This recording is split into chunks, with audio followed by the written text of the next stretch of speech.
Bonjour à tous, il va y avoir du sport aujourd'hui avec le Juke Air numéro 001, la GTR d'Usain Bolt et un documentaire sur un étonnant collectionneur de Porsche. Avant cela, Felipe Massa confirmé chez Ferrari.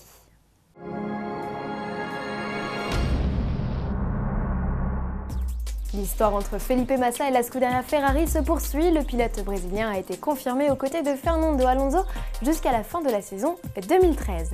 En revanche, ça bouge. Chez Force India, notre spécialiste Jean-Louis Moncey évoque sur son blog le transfert en très bonne voie de Nico Hülkenberg chez Sauber. Une place se libère donc au sein du team indien. Gageons qu'elle permet au Français Jules Bianchi de pointer son minois en F1. Plus de détails au Grand Prix d'Inde fin octobre. Et toujours à propos de F1, retrouvez le débriefing du Grand Prix de Corée avec Jean-Louis Moncey sur son blog. L'occasion également de rire quelques minutes en savourant le 8e épisode de la série Toon de McLaren. Un excellent opus, excepté pour les fans de Lewis Hamilton. Suite à l'annonce de son transfert chez Mercedes, le Britannique a été évincé du feuilleton. Dans le genre saga, en voici une d'un tout autre style. Souvenez-vous, en janvier dernier, Nissan créait l'événement en mettant sur roue un monstre à l'ADN de GTR et au look de Juke. Ce concept baptisé sobrement Juke Air suscitait à chacune de ses sorties un réel engouement, à tel point que Nissan s'est convaincu, non sans l'appui financier de 3 clients sérieux, de lancer une série très limitée du baroudeur. Le tout premier exemplaire, construit par RML, spécialiste de la préparation de véhicules de compétition, avec bien sûr le soutien de Nissan, est aujourd'hui prêt à rejoindre le garage de son heureux propriétaire. Le second exemplaire s'apprête, lui, à rentrer en production. Précisons qu'en passant du stade de concept à la série, le Juke Air a gagné de nouveaux boucliers et bas-volets, ainsi que des notes de carbone au niveau des prises d'air et du diffuseur. Sous le capot, le Juke Air embarque toujours le 3,8 litres biturbo de 545 chevaux de la GTR.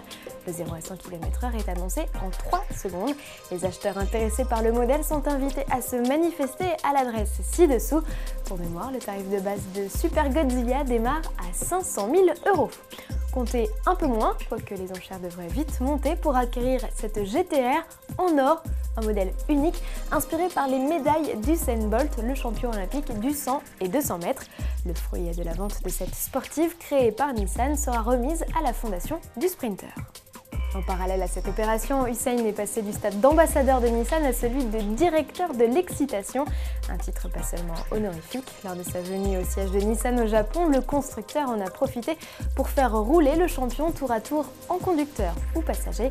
Les réactions de l'homme le plus rapide de la planète ont été analysées dans le but de lui fabriquer une GT sur mesure, la GT Bolt Air. Et pour ne pas léser les fans, Bolt va aussi travailler avec les spécialistes japonais pour développer une édition spéciale de la sportive, ça promet. Allez, on se quitte avec les premières secondes du documentaire Urban Outlaw consacré à Magnus Walker. Passé la dégaine plus que douteuse de cet entrepreneur américain, on découvre un collectionneur invétéré de Porsche. Son but dans la vie, s'offrir toutes les 911 possibles et imaginables. Ce portrait d'une trentaine de minutes sur ce surdoué de l'industrie du textile a été réalisé par un Canadien pour le compte d'une société spécialisée dans la publicité et la communication visuelle autour du sport automobile. Le film est à découvrir en intégralité à l'adresse ci-dessous. Notez qu'il n'est proposé qu'en anglais. À demain. You hear your heart pumping, you feel the blood pulsing through your veins, you sense the sweat dripping down.